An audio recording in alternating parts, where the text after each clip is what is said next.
I'm asking this question because oftentimes the answer seems to be no.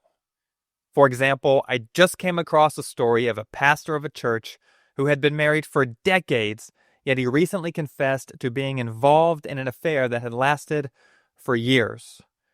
God did not miraculously cause them to be caught. God did not immediately remove him from spiritual leadership or drain his bank account. This pastor was in the wrong for a long time. So why didn't God do anything drastic to get their attention or even stop them? God seemed both still and silent, which makes it seem like he doesn't care, and that's what causes me to ask the question, does God even care when we sin? Now that's an extreme example, but it gets the point across and is relevant for each of us. We all fall, whether we fall once or we fall often, and when that happens, God typically doesn't do anything. Why? I want to take a moment to explore what's happening here. And this question relates to the gospel topic I've been focusing on recently, which is repentance.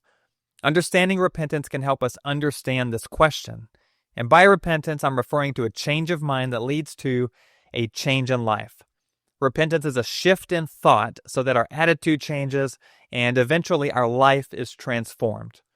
Repentance starts by drawing close to Jesus, and it leads to thinking like Jesus, to doing life with Jesus, and to doing life like Jesus.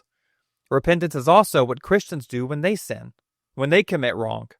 For non-Christians, repentance is what they do to come to Jesus.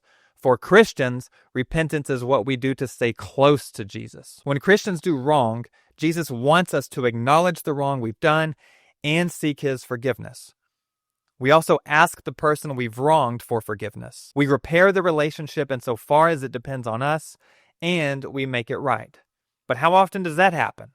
Far less often than it should. And when it doesn't happen, God rarely makes a fuss about it, and that's because he is patient and kind. And that is the answer to our question. Romans chapter 2 verse 4 tells us that God's kindness, patience, and forbearance, or restraint, is intended on his part to lead us to repentance. Paul's specific point in that part of his letter is to non-Christians, but the principle applies to all, Christians and non-Christians alike.